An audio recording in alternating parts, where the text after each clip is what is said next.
Olá, meus irmãos, estamos começando mais uma gravação de mais um podcast e estou muito feliz aqui por estarmos avançando no estudo da Palavra de Deus. E eu estou aqui com dois irmãos que eu aprendi a amar em curto tempo, né? E isso dá muita alegria no coração da gente quando a gente consegue compartilhar a mensagem verdadeira. Meu irmão Wagner, começando contigo, como é que tá a semana? Como é que tá indo as coisas aí? Tá tudo bem contigo? Tudo bem, graças a Deus. Tirando a correria para chegar no trabalho, né? Enfim, que nós possamos agora acalmar nossa mente, se concentrar, permitir que o Espírito de Deus possa falar no intermédio de nós, né? Vamos deixar fluir. Bom, Ricardo, como é que foi a semana? Como é que tá a família? Amém, graças a Deus, tudo bem. Estamos lutando, batalhando e muito interessante que eu trabalho no hospital e a gente percebe, né, as lutas que cada família vem passando, as adversidades e as vitórias. E isso é um cenário que nos ajuda a meditar na palavra de Deus, né? E é um lugar bem interessante, propício para que a gente possa entender o trabalho de Deus e principalmente as misericórdias dele sobre a nossa vida.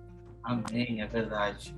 Bom, estamos aqui hoje para gravar mais uma carta às igrejas do Apocalipse. Hoje é a carta de Tiatira, carta à igreja de Tiatira, né?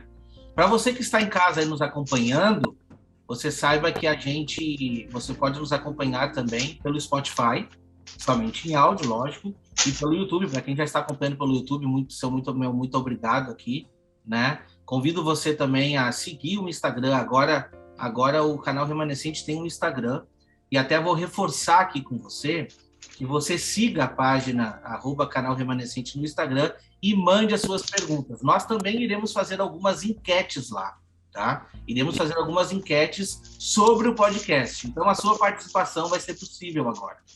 Agora nós vamos poder participar juntamente com você e você vai poder interagir conosco. Sigam, então, @canal Remanescente no Instagram. Siga @Vozes de Trombeta, né, irmão Ricardo?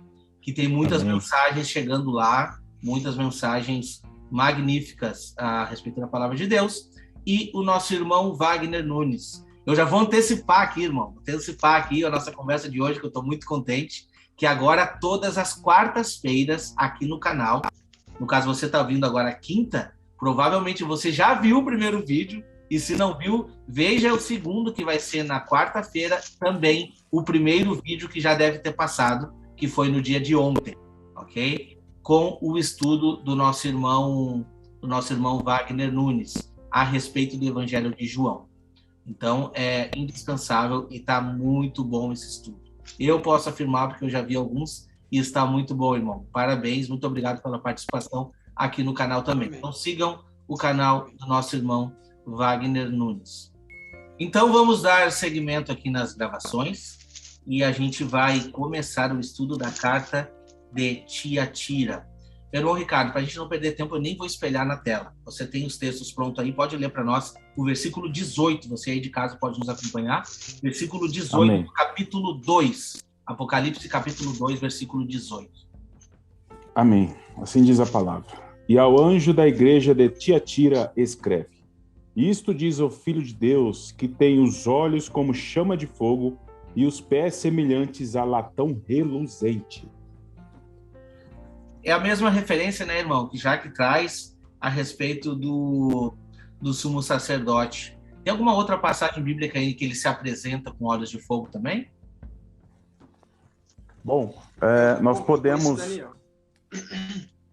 Tem Daniel, e eu também coloquei aqui uma menção do Salmo 11, verso 4, que os olhos do Senhor estão atentos, provando os seus filhos. E quando a gente percebe esses olhos como chama de fogo, esse fogo está associado com a aprovação que o Senhor, né, estará realizando aí para cada um de nós, provando seus filhos. E essa menção de Daniel 10, verso 6, é muito interessante, porque não só os olhos como de fogo, mas também os pés como bronze polido, faz também uma associação com os pés como de coluna de fogo, que está escrito lá em Apocalipse 10. E essa relação de Apocalipse 10 e Daniel 10, e aí vai prosseguir até Daniel 12, é muito importante, uma chave importante para nós entendermos a questão do arrebatamento, inclusive. Tanto é que o anjo que se encontra em Apocalipse 10 e o mesmo anjo de Daniel realizam os mesmos gestos semelhantes. Eles levantam a mão para o céu e jura por aquele que vive eternamente. Só que as falas são diferentes. A fala do anjo de Apocalipse 10 remete ao sétimo anjo que tocará a trombeta, a sétima trombeta, e cumprir-se-á o mistério de Deus. E o anjo, lá em Apocalipse 12, vai falar que depois de um tempo, tempos e metade de um tempo, vai acontecer as maravilhas que Daniel perguntou para ele. E uma das maravilhas é a ressurreição dos santos. Então, importante essas conexões, só na identificação de Jesus aí para a igreja de Tiatira. Exatamente. Não, Wagner? Enquanto o irmão falava, irmão Ricardo, eu lembrei do texto de Paulo, 1 Coríntios 4 e 5. Portanto, não julguem nada antes da hora devida. Esperem até que o Senhor venha, né, com os olhos como chama de fogo. Esperem até que ele venha e ele trará à luz o que está oculto nas trevas e manifestará as intenções no coração.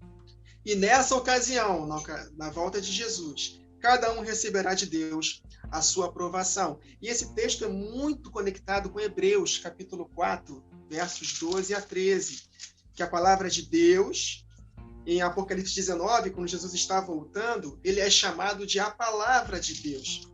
E em Hebreus 4, versos 12 a 13, está escrito que a palavra de Deus é viva e eficaz, mais penetrante do que espada alguma de 2 gumes, e penetra até o ponto de dividir alma e espírito, juntas e medulas, e julga os pensamentos e intenções do coração. Tudo a ver com esse texto de 1 Coríntios 4 e 5 que lemos.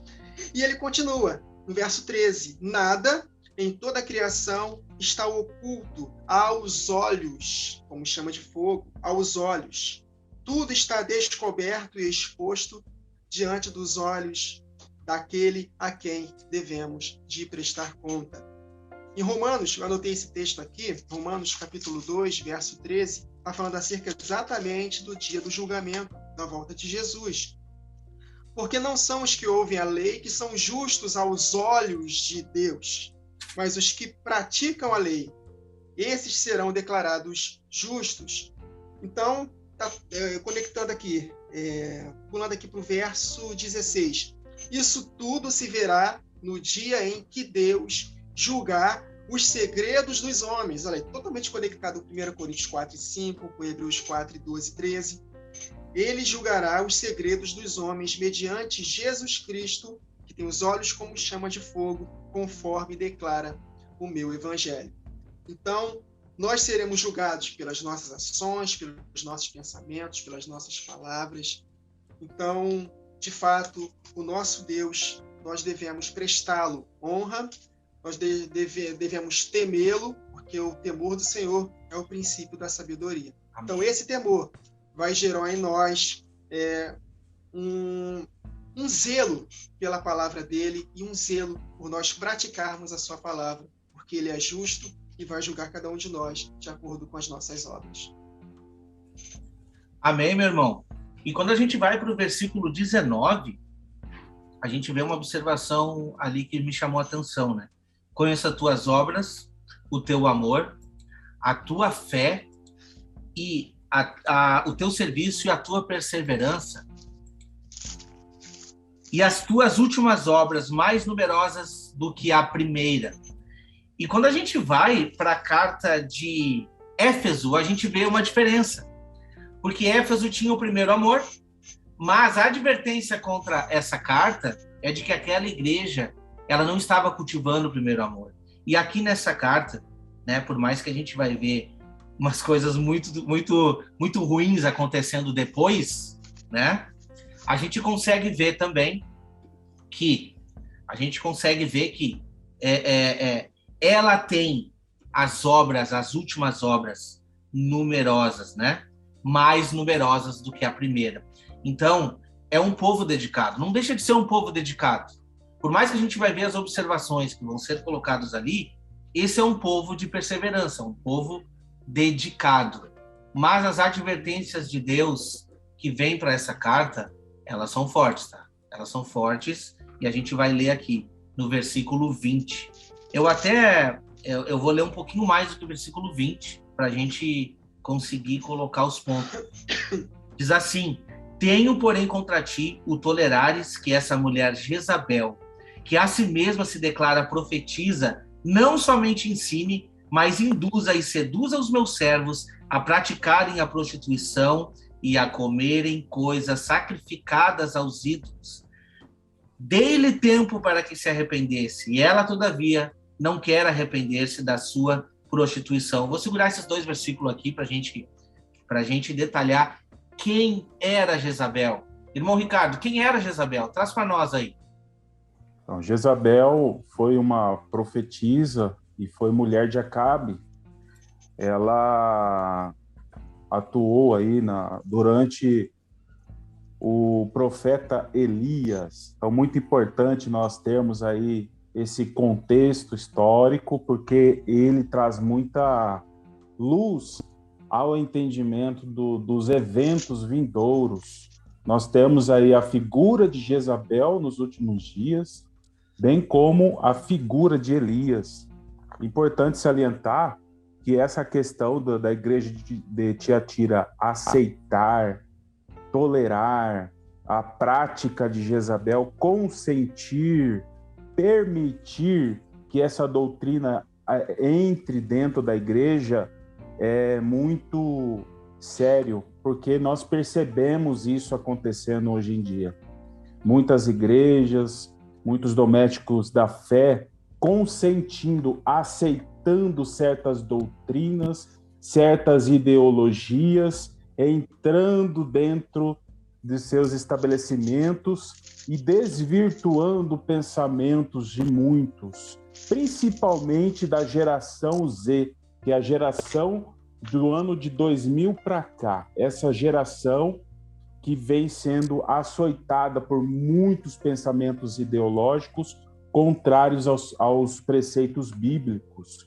E isso aqui é um alerta para as igrejas de hoje, né? Então, Jezabel, lá em 1 Reis, capítulo 18, lá traz um contexto de que ela matou muitos profetas. E ali havia um homem, um mordomo de Acabe, né? O nome dele era Obadias, que significa servo de Javé, servo de Deus.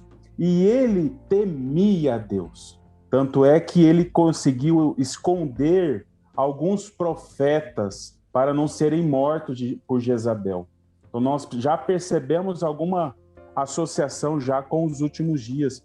E esse servo de Deus, Obadias, ele alimentava esses profetas dentro desse estabelecimento com pão e água. Ou seja, nós percebemos 2 elementos muito importantes, né? O pão, né, para alimentar juntamente com a água. E a gente vê elementos importantíssimos. Jesus sendo o pão vivo que desceu do céu, imprescindível para as nossas vidas. A água para a purificação de cada um de nós. Nós podemos associar isso muito. E também nós percebemos parte dos profetas sendo mortos e parte dos profetas permanecendo vivos. O que a gente percebe nos últimos dias? Uma parte das testemunhas vão morrer e uma parte das testemunhas vão permanecer vivas nos últimos dias. A gente vê esse contexto só no capítulo 18 de 1 Reis. Jezabel é a figura da grande prostituta. Ela está ali caracterizada nos últimos dias como a grande Babilônia, a grande prostituta, a mãe das prostitutas. E assim como vai haver uma estruturação da noiva nos últimos dias, vai haver a figura da grande prostituta, da apostasia nos últimos dias. Então, a Jezabel não está na haste central da menorá à toa, não está na quarta igreja à toa. Ela está ali na haste central porque o inimigo tem o propósito de desestabilizar a igreja. A haste central é a haste que vai que dá toda a sustentação da menorá. Vou trazer um pouquinho aqui a menorá, né? Ela dá toda a sustentação da menorá. Uhum. E o inimigo, ele quer o quê? Desestabilizar. E a gente só vê o quê? Somente 2 luminárias que permanecem em pé diante do Senhor. As outras 5 não estão diante do Senhor. Então, a haste central, ela é muito importante para a gente entender. A menorá ajuda o entendimento disso. Verdade. Não vai. Ele falou exatamente o que eu meditei hoje acerca da parte da igreja que será sustentada, né, na figura de Obadias, sustentando a igreja no deserto. É Deus suprindo as necessidades do seu povo no momento em que o povo está sendo guardado no deserto. Isso me faz lembrar Mateus capítulo 6, para que nós não possamos nos preocupar com comer, beber, vestir, porque Deus vai nos guardar. E se Deus veste a erva do campo, que é até mesmo superior a que a Salomão vestiu com toda a sua glória, ele nos vestirá até mesmo superior à erva do campo, porque a erva do campo é lançada no fogo logo depois de alguns dias. Nós não. Nós seremos vestidos de uma veste gloriosa na ocasião da volta de Jesus. E a outra parte são os 7.000 que Deus conservou. E Elias achou que todos os profetas tinham sido mortos na ocasião da perseguição de Jezabel. Mas Deus conservou 7.000 que não se dobraram a Baal. E esses 7.000 é uma figura da parte da igreja que não vai ver a morte. E depois, um pouco mais adiante, nós vemos o arrebatamento de Elias para não ver a morte. Então está tudo conectado, né? As profecias na palavra de Deus, se é que podemos dizer assim, elas são cíclicas. Então o Apocalipse, ela é um compêndio de tudo que aconteceu no Antigo Testamento e vai acontecer novamente, só que em escalas superiores na ocasião da última semana, né? Então, falando de Elias, Elias também ele profetizou para que não chovesse por 3 anos e meio, no contexto de Jezabel. Né? Nós sabemos que as 2 testemunhas, na primeira metade da última semana, vai fazer com que não chova durante 3 anos e meio. Nós seremos perturbadores de Israel, assim como Elias foi chamado por Acabe de perturbador. Agora, interessante, eu lembrei da carta anterior de Pérgamo, que vocês falaram de Balaão. Então, Balaão, ele viveu no contexto de Moisés. As 2 testemunhas vão ser como Elias e como Moisés.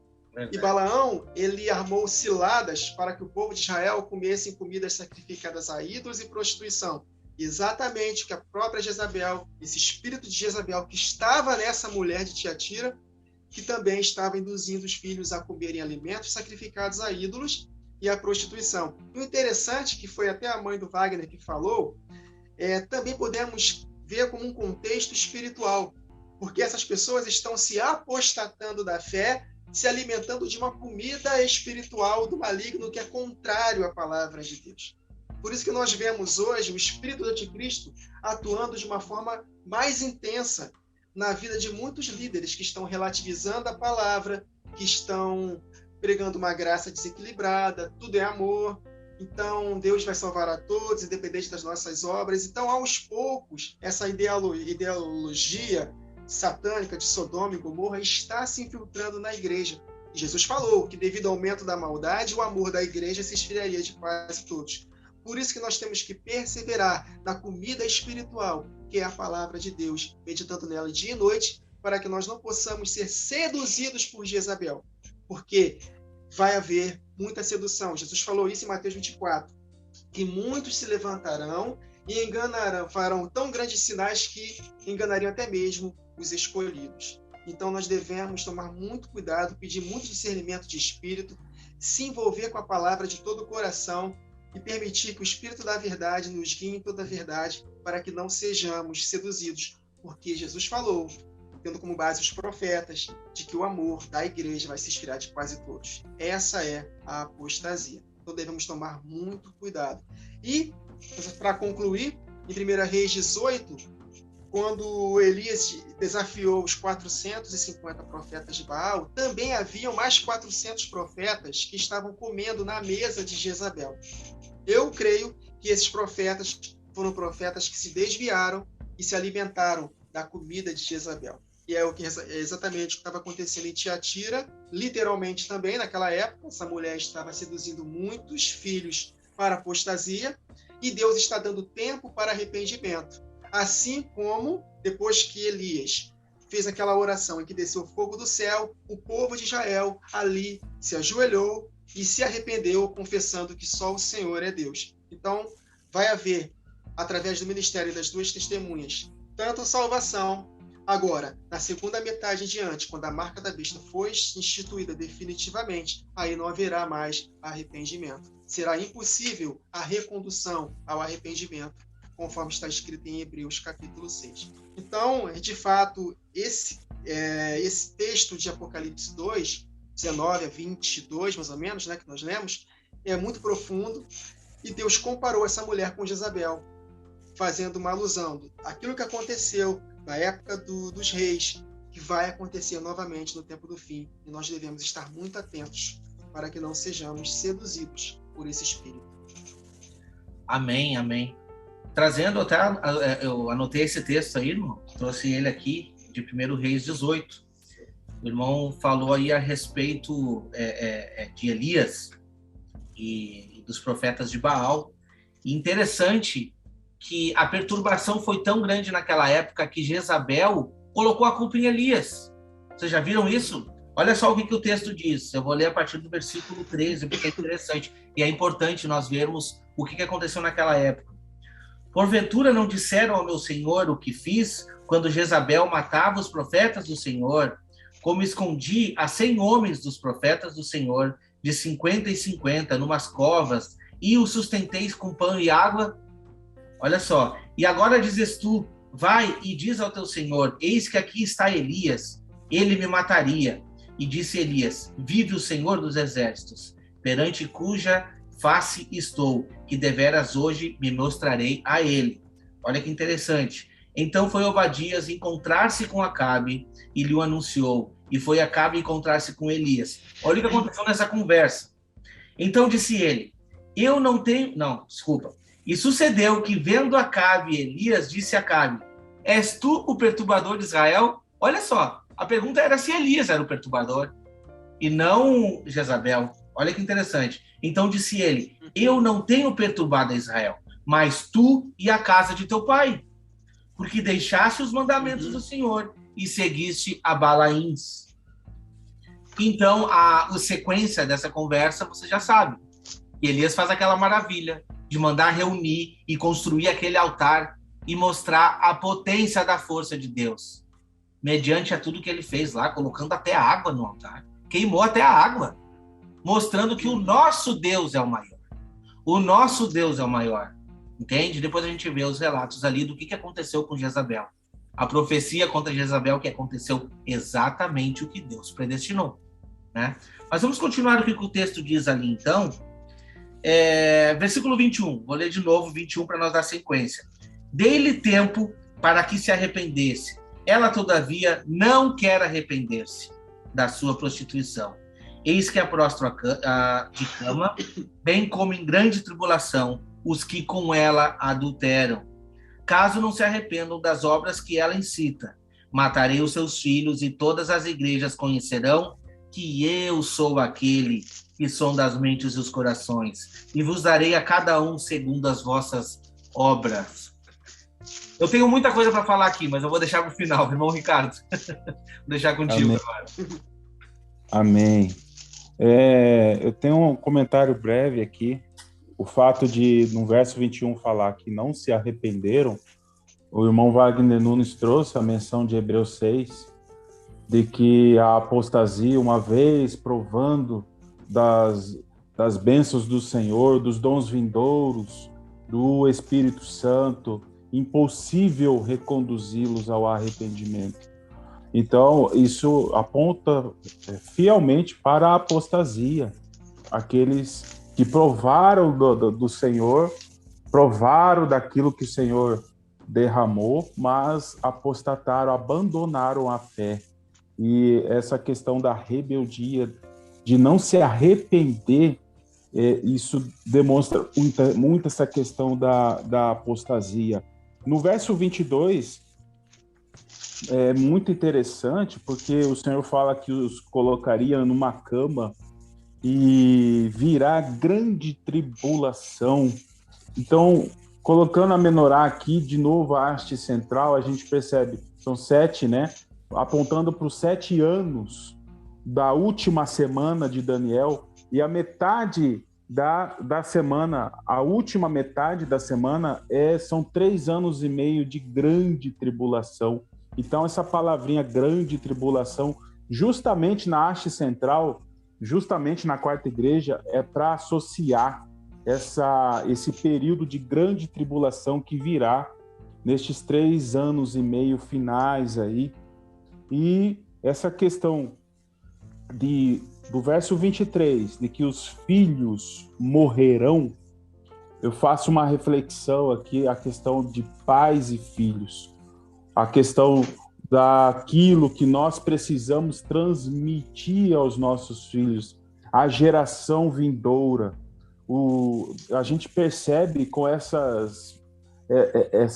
ideologia, esses pensamentos ideológicos de destruir a família instituída por Deus, tem um propósito de causar a destruição da geração vindoura, a geração que vai testemunhar a volta do Senhor, todos esses eventos vindouros, tirar das mãos do povo de Deus essas promessas que o Senhor tem para cada um.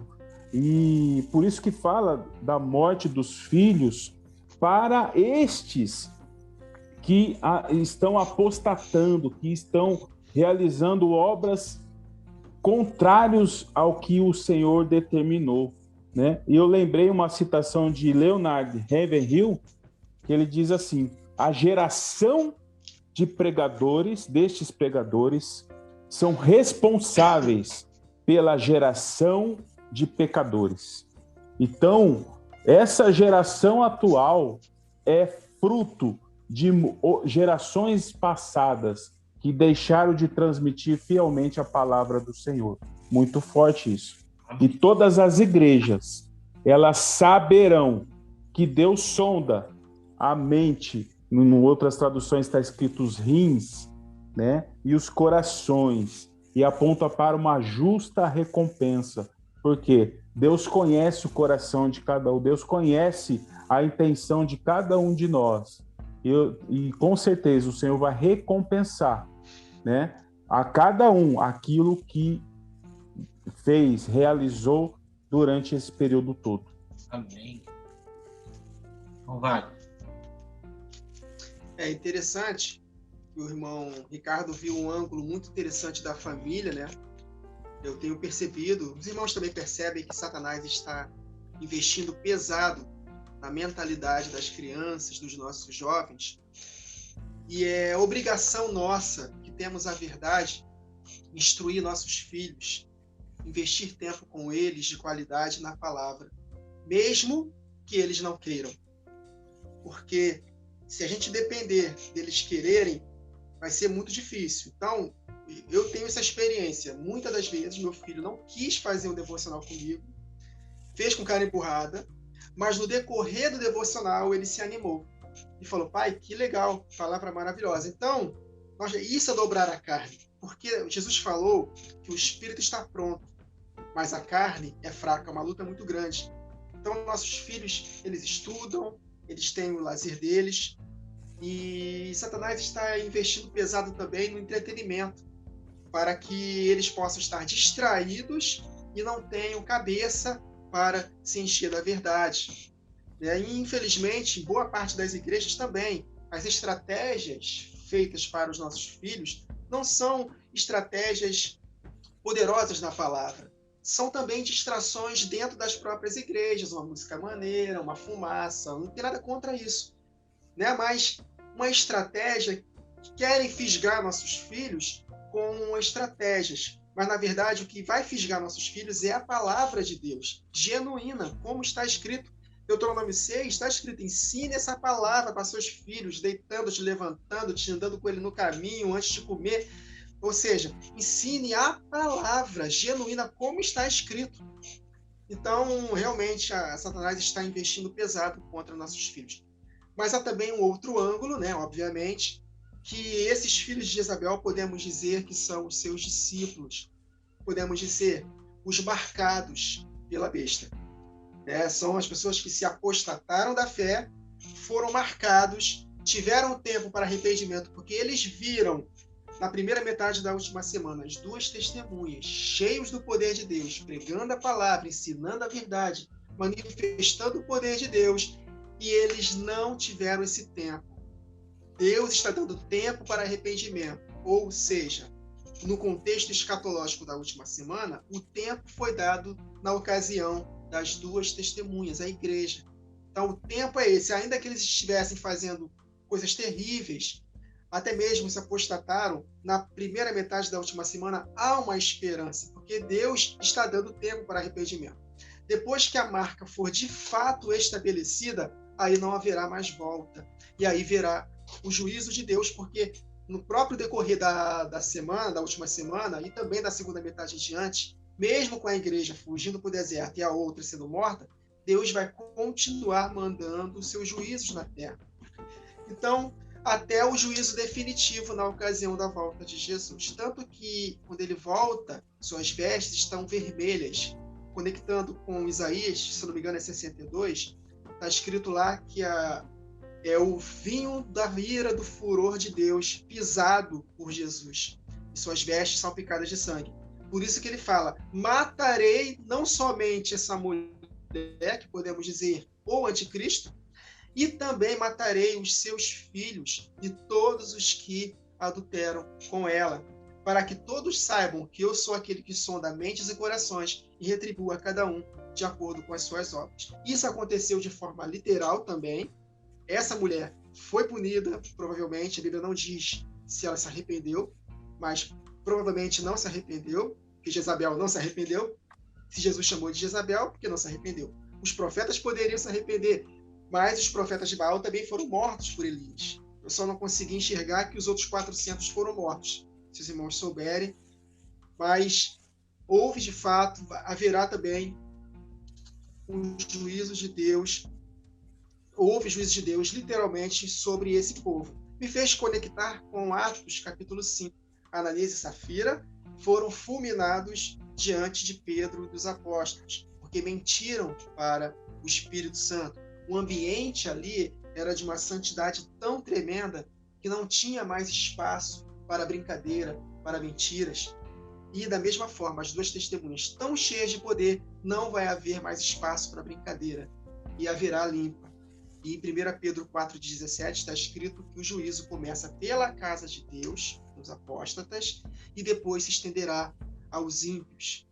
Então, meus irmãos, finalizando essa passagem de 21 a 23 de Apocalipse, 2, Deus ele vai julgar mesmo. Então, isso é totalmente contrário a uma mensagem desequilibrada que estamos ouvindo em boa parte das igrejas, que Deus só é amor, que Deus não castiga.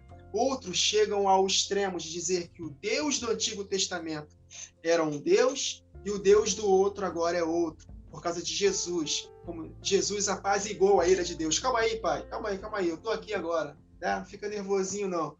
Agora é só graça, só bênção. Não castiga mais. Não, meus irmãos, o mesmo Deus, ele não muda. Ele é o mesmo ontem, hoje, será eternamente. Então, por isso que Satanás influencia muita mentalidade das igrejas, pregando essa graça e esse amor desequilibrado. Mas Deus, ele continua o mesmo, homem semear, ele vai colher. Os que semeiam para a sua carne não vai colher bênção, vai colher morte. E os que semeiam para o Espírito, andando em santidade, obedecendo a Deus, perseverando até o fim, colherão a vida eterna. E Pedro, quando fala na sua carta, se vocês têm por pai a Deus, né, eu estou falando de cabeça aqui, andai com temor no tempo da vossa peregrinação, né, porque esse Deus, ele vai julgar cada um de nós de acordo com as nossas obras. Está em 1 Pedro, se não me engano, é capítulo 4. Então, nós devemos nos portar com temor. Ah, paizinho, te amo. Beleza. Nós podemos chamar nosso Deus de pai, ele é amor, mas também ele é fogo consumidor. Olhos como chama de fogo.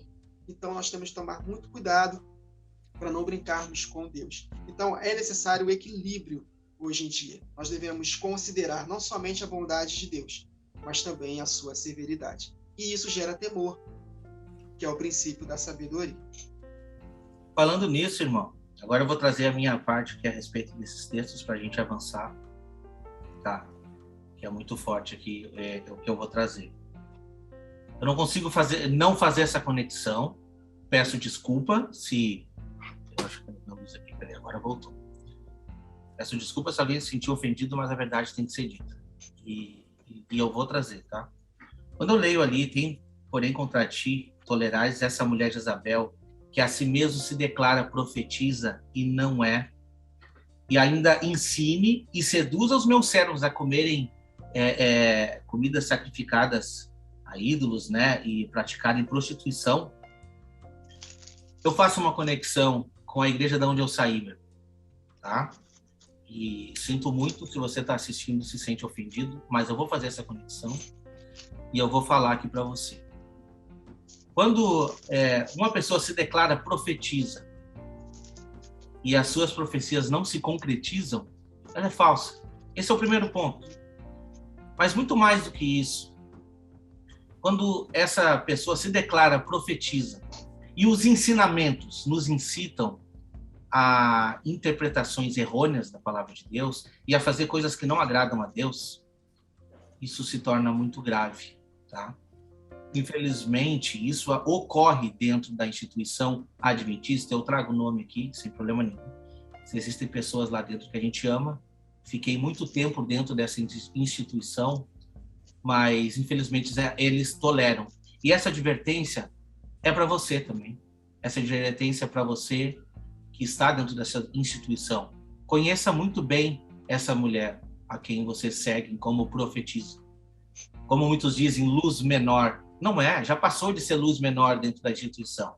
Porque se a Bíblia não se encaixa dentro das profecias dela, então a Bíblia está desatualizada, sendo que deveria ser o contrário. Eu tenho feito aqui no canal muitos vídeos tentando mostrar as profecias. Meu intuito aqui não é atacar a igreja, muito pelo contrário, a gente preza muito pelas pessoas. Eu estou aqui prezando pelos meus irmãos, porque eu estive aí dentro por muito tempo. Mas o tolerar essa mulher e as profecias errôneas dela, não só a questão de profecia, mas os ensinamentos, sabe? Isso acaba nos atrasando. Isso acaba nos deixando muito além das revelações bíblicas, propriamente dita, tá? E as pessoas se apegam num detalhe, sabe? Que o versículo 24 nos traz aqui, né? As coisas profundas de Satanás. Por quê?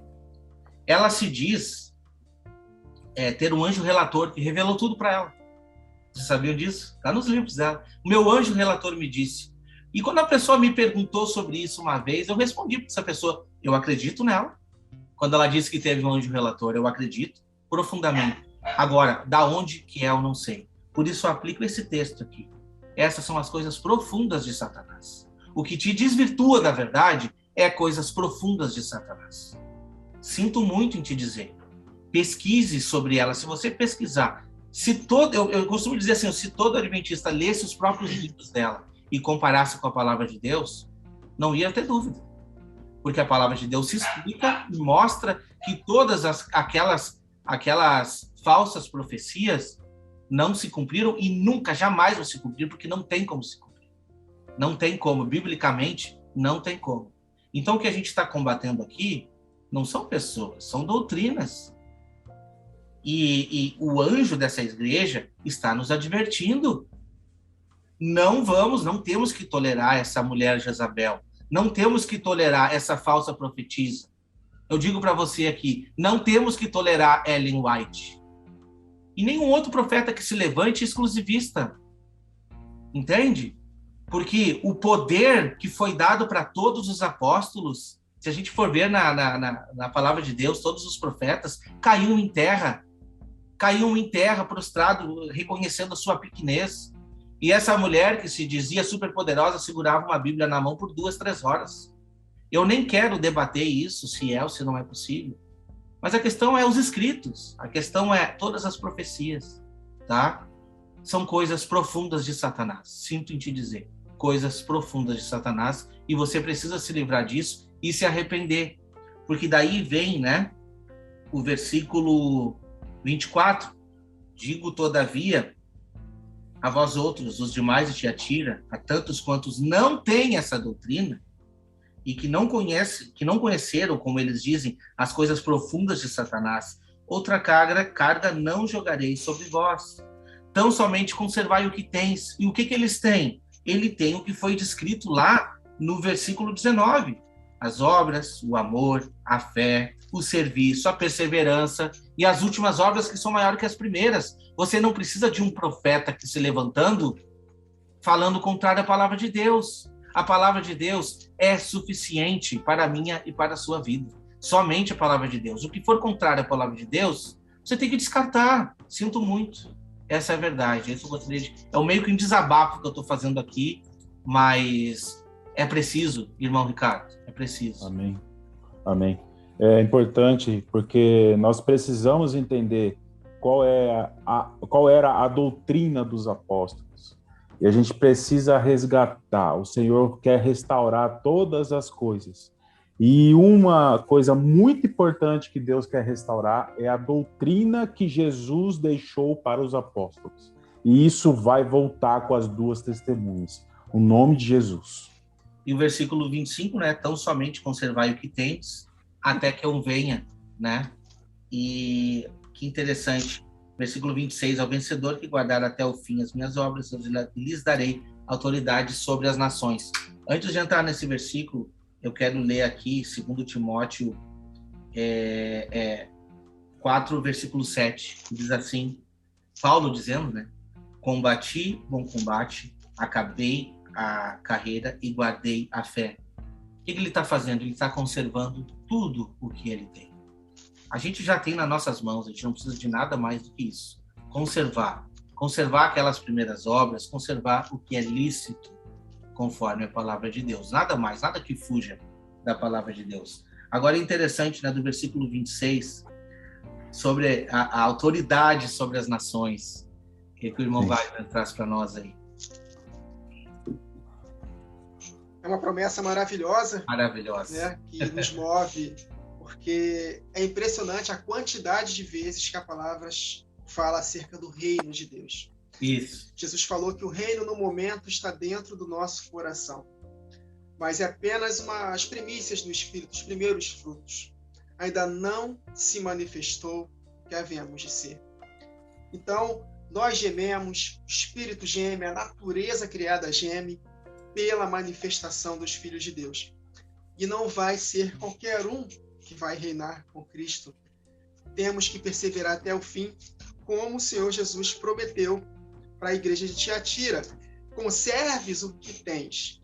E o que ele tem? O que essa igreja tem de bom? Que nós devemos atentar no início, a partir do verso 19 de Apocalipse 2. Conheço as suas obras, o seu amor, né? Efésios estava faltando o primeiro amor. Eles têm não somente as obras que Efésios tinha, como também tem o amor. Obras, amor, a sua fé. A fé vem pelo ouvir e ouvir a palavra de Deus. Ou seja, quem tem fé está cheio da verdade. O seu serviço, que o apóstolo Paulo em 1 Coríntios 15, 58, no contexto de ressurreição dos mortos, ele fala, e também, né, do mistério da glorificação dos vivos, do final da grande tribulação. No finalzinho, no verso 58, perseverem abundantemente na obra do Senhor, porque o seu trabalho não é vão no Senhor, porque haverá recompensa. e a sua perseverança diante das tribulações. E sei que você está fazendo agora mais do que no princípio. Em 2 Tessalonicenses, no capítulo 1, que é o contexto para o capítulo 2, que fala acerca da volta de Jesus, olha como o apóstolo Paulo fala para os irmãos de Tessalônica. 2 Tessalonicenses 1, do 3 ao 10. Irmãos, devemos sempre dar graças a Deus por vós, e isso é justo, porque a fé que vocês têm cresce cada vez mais. Olha aí, abundante na fé, como Tiatira, e muito aumenta o amor de todos vocês, de uns pelos outros. Vamos pular aqui para o verso 6. É justo da parte de Deus retribuir com tribulação, olha aí, os que estão se prostituindo com Jezabel, retribuir com tribulação aos que lhe causam tribulação. Os profetas de Jezabel perseguiram os profetas de Deus. E dar alívio a vocês que estão sendo atribulados, e a nós também. Isso acontecerá quando o Senhor Jesus for revelado lá dos céus com os seus anjos poderosos em meio a chamas flamejantes. Ele punirá os que não conhecem a Deus e os que não obedecem ao evangelho de nosso Senhor Jesus Cristo, que se apostataram. Eles sofrerão a pena de destruição eterna, a separação da presença do Senhor e da majestade do seu poder. Isso acontecerá no dia, olha aí, em que ele vier para ser glorificado. Será um dia de glória para a igreja e um dia da vingança contra os seus adversários. Inclusive vocês que creram no nosso testemunho. Então, aqueles que vencerem vão reinar com Cristo nas nações. Para finalizar, para dar voz para o nosso irmão Ricardo, Salmo 47, olha que salmo maravilhoso falando acerca do reino milenar. Batam palmas, vocês, todos os povos. Aclamem a Deus com cantos de alegria, pois o Senhor Altíssimo é temível, é o grande rei sobre toda a terra. Ele subjugou as nações ao nosso poder, os povos colocou debaixo dos nossos pés. Lembra que o apóstolo fala em Romanos 16 e 20? Em breve, o Deus da paz esmagará Satanás debaixo dos nossos pés. Aleluia. E escolheu para nós a nossa herança, olha aí, a promessa da herança que Deus prometeu para Abraão, para Isaac e Jacó, de possuirmos a terra por herança. O orgulho de Jacó, a quem amou. Deus subiu em meio a gritos de alegria. O Senhor, em meio ao som de trombetas. Ofereçam música a Deus, cantem louvores, ofereçam música ao nosso Rei, cantem louvores, pois Deus é o Rei de toda a terra, cantem louvores com harmonia e arte. Deus reina sobre as nações, Deus está sentado em seu santo trono, Jesus vai reinar de Israel para todo mundo. Os soberanos das nações, os povos restantes, se juntam ao povo de Deus glorificado de Abraão, pois os governantes da terra pertencem a Deus. Ele é soberanamente exaltado. Então vale a pena perseverarmos até o fim. Se seremos a parte dos profetas que serão mortos por Jezabel, que sejamos. Se sejamos a parte dos 7.000 que serão conservados vivos, que sejamos. Mas o importante é que não cai um fio de cabelo da nossa cabeça sem o consentimento de Deus. Exato. Deus vai nos proteger, ainda que nós passamos por muitas tribulações. Porque no final das contas, nós cantaremos como Abacuque cantou no final da grande tribulação. Ainda que a figueira não floresça, o fruto da oliveira minta, os campos não haja gado, as ovelhas sejam arrebatadas do aprisco. Contudo, independente das circunstâncias, das tribulações, da grande tribulação, eu exultarei no Deus da minha salvação, porque Ele fará dos nossos pés como da corça e nos fará andar altaneiramente. Então, meus irmãos, há uma recompensa maravilhosa nos aguardando, se nós perseverarmos até o fim. E além da autoridade, o versículo 27 diz que com cetro de ferro, né, nós regeremos as nações, e reduziremos, né, a pedaços como se fossem objetos de barro. Irmão Ricardo, o que o irmão traz para nós aí, do versículo 26 e 27? Eu só quero complementar aqui, eu anotei esse Salmo 47, é lindo. Lindo. É lindo mais, é promessa, isso alegra o nosso coração.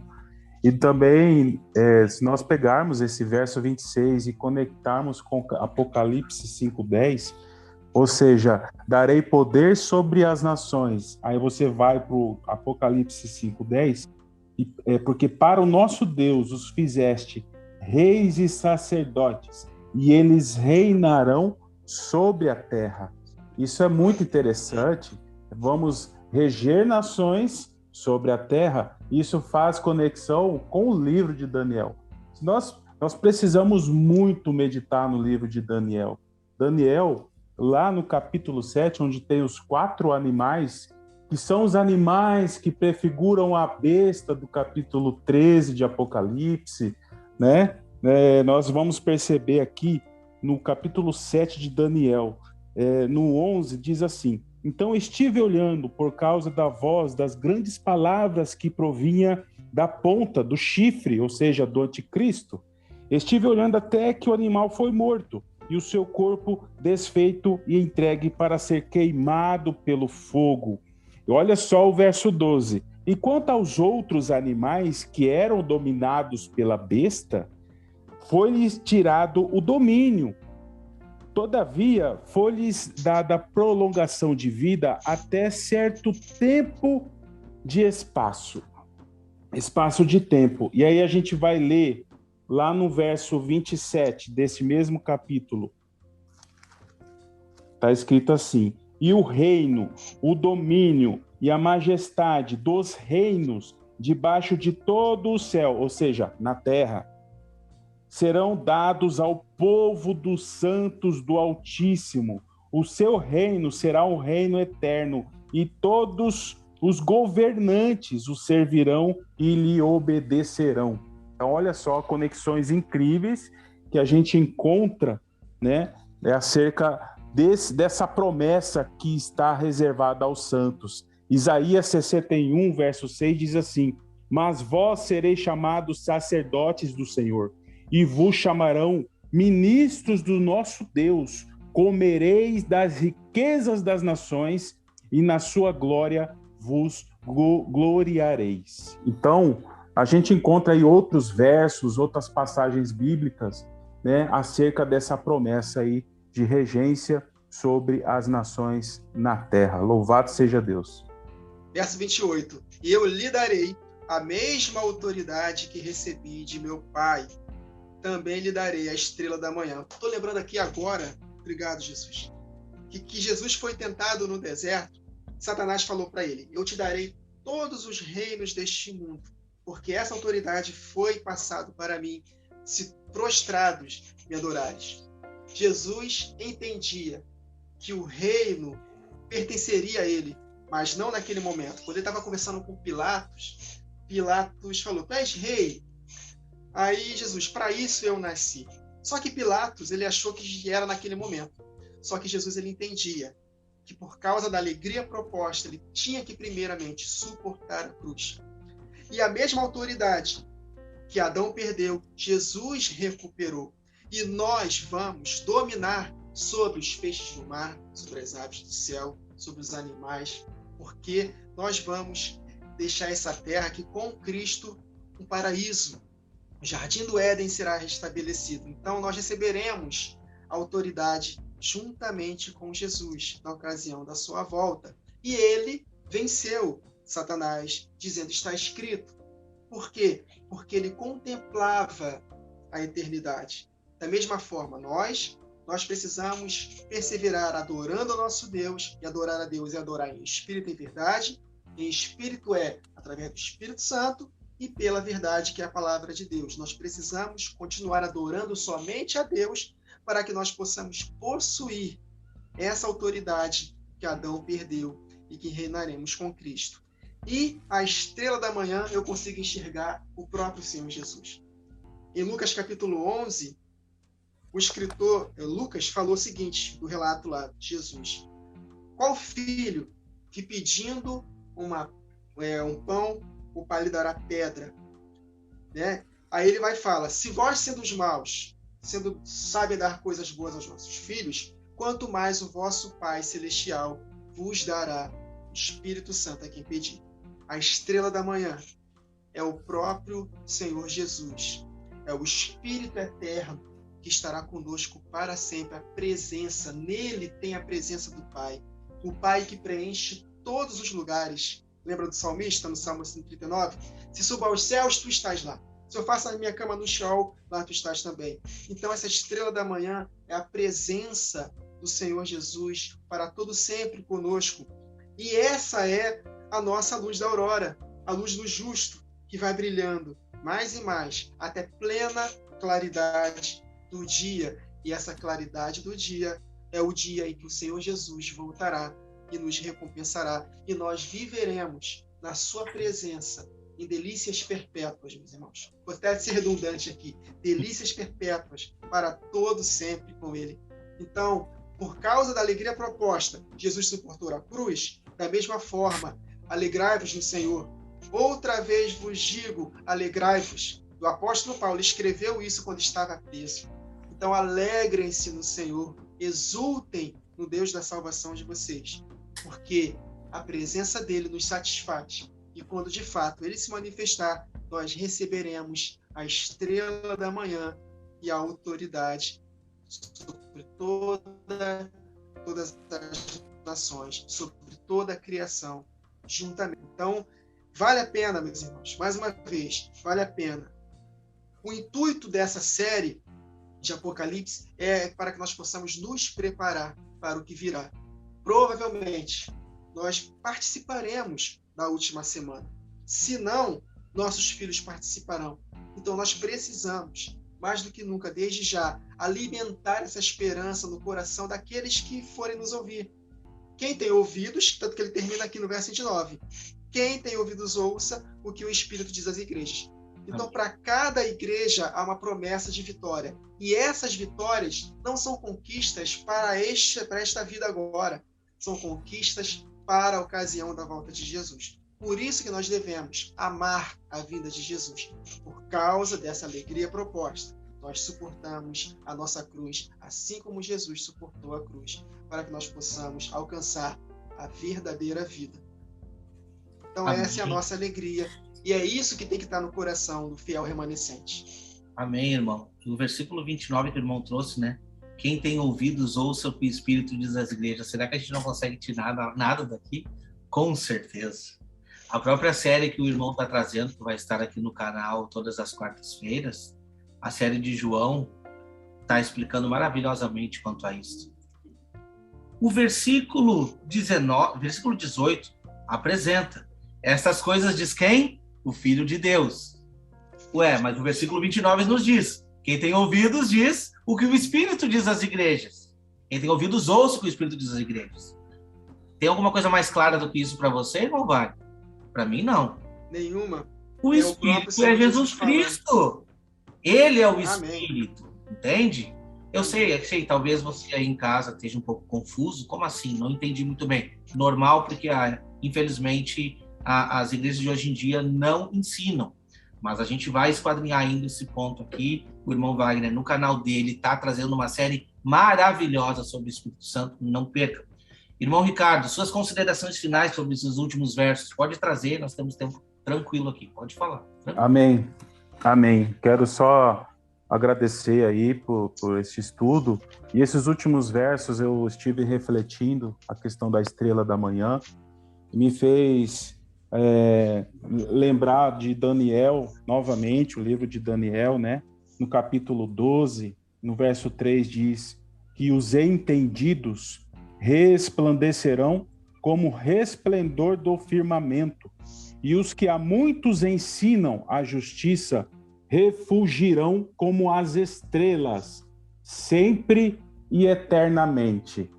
E isso é muito lindo, né? Quando nós buscamos o Senhor, o entendimento, buscamos ensinar aqueles que estão do nosso lado, nós temos que ter muita humildade, muita diligência, muito cuidado, porque é a palavra de Deus que precisa edificar vidas, e a promessa para aqueles que buscam esse entendimento, eles vão reluzir como estrelas eternamente.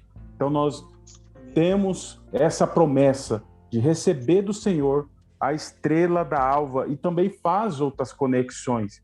O próprio Jesus declara em Apocalipse 22:6 que ele é a resplandecente estrela da manhã, aquele que emite a luz para todos.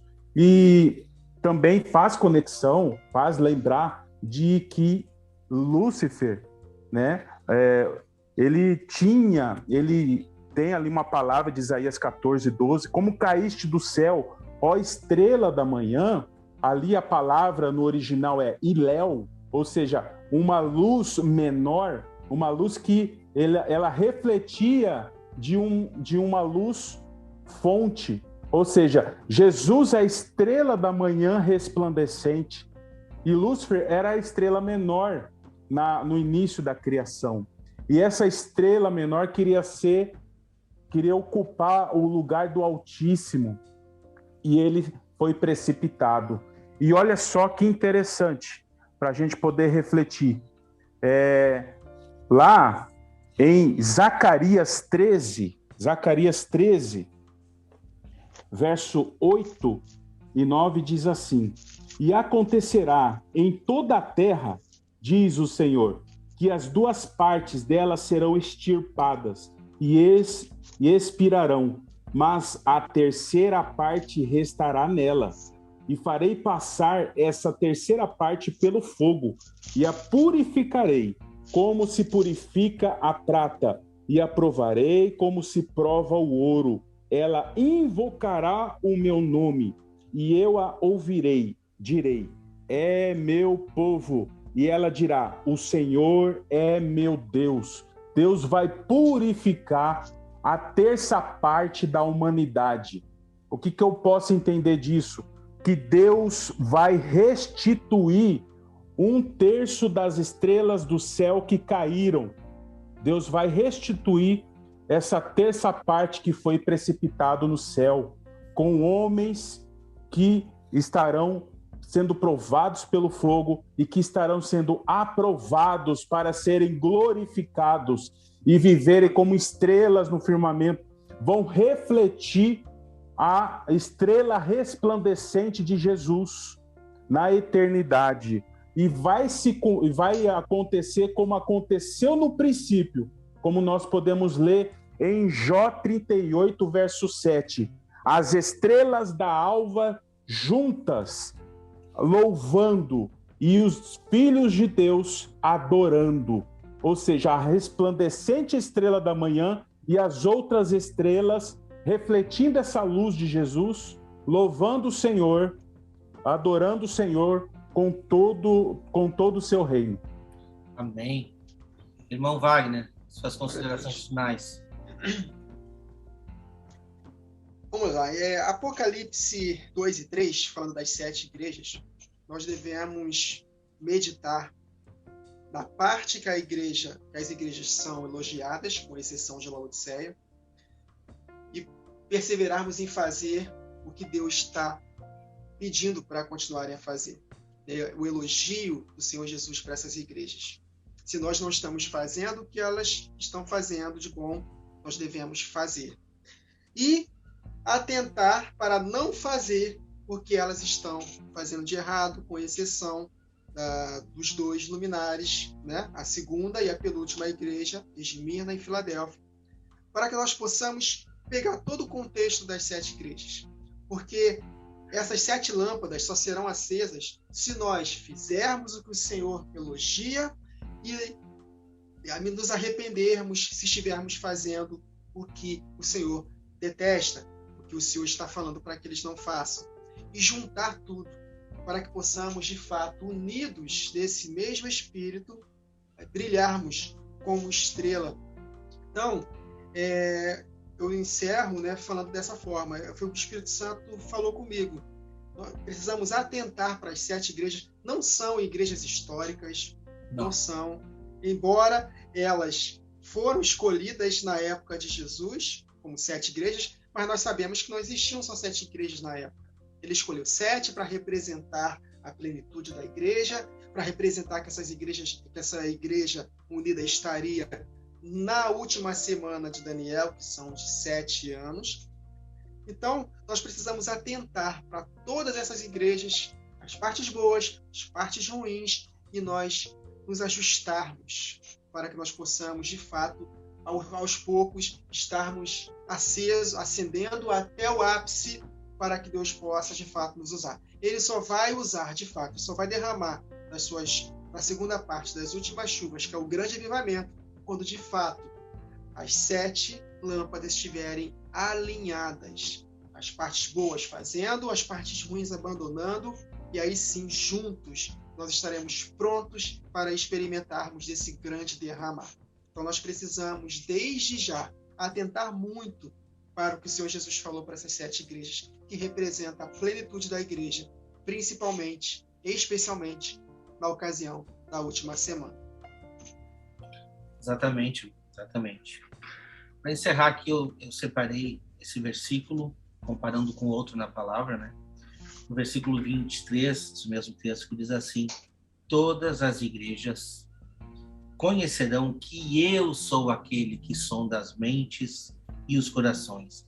Eu darei a cada um segundo as vossas obras. Aí a gente sempre ouve muita gente falar: não, a gente é salvo por fé. Não, por obras também. Obras também. As obras vão refletir a nossa fé. As nossas obras. O que são obras? A gente não vai conseguir se justificar com as obras, mas as nossas obras vão apontar quem nós somos e que Espírito está habitando dentro de nós. Entende? Eu separei aqui o Salmo 139, versículo 23, para a gente encerrar aqui então, tá? Versículo 23. Sonda-me, ó Deus, e conhece o meu coração. Prova-me e conhece todos os meus pensamentos. Muitas vezes a gente segue a nossa vida achando que, por exemplo, eu faço o que eu quero e está tudo certo. Deus está vendo, gente. Deus sonda a nossa vida completamente. Entende? Deus está vendo todas as nossas atitudes, tudo que a gente faz. A gente pode se esconder aonde quer que for. De Deus a gente não se esconde, né? Assim como Jonas fugiu para não pregar, Deus foi atrás dele dentro do barco. Então ele viu, poxa vida, essa tempestade é por minha culpa. Então Deus se mostrou a ele, né? Ainda assim teve piedade de Jonas. E a gente conhece aquela história maravilha da pregação dele. Mas o intuito nosso aqui, como podcast, nós 3 aqui estamos unidos, trazendo uma mensagem de conforto para você.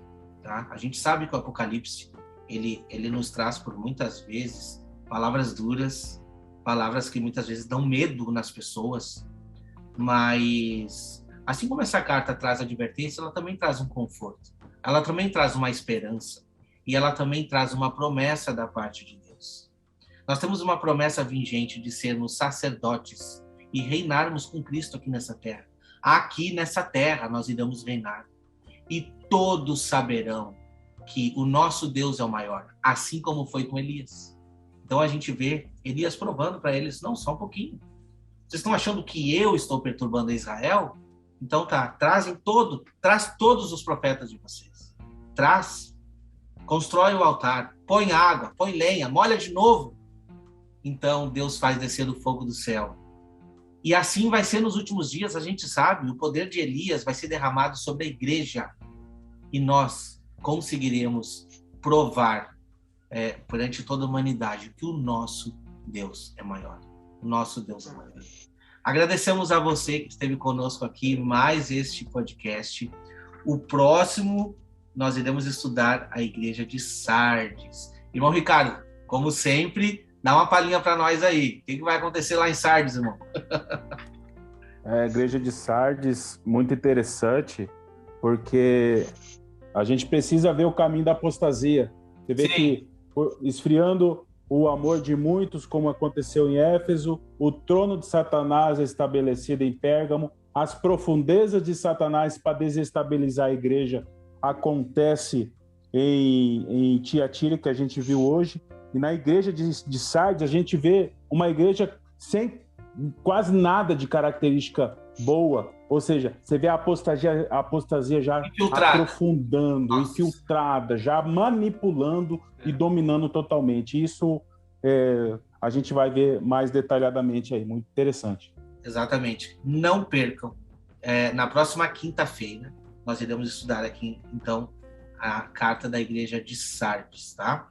Convido vocês, vai estar aqui presente novamente, meu irmão Wagner, meu irmão Ricardo, que a gente possa retornar em nome do Senhor para mais uma gravação no próximo episódio. Não se esqueça de se inscrever no canal, se inscreva já no canal do irmão Wagner Nunes. Agora o irmão Wagner também está compartilhando, né, o podcast no seu canal. Irmão Ricardo, já falei, vou repetir. Ative aquele canal lá para a gente começar a botar mensagem lá também. Deus abençoe a todos, tá?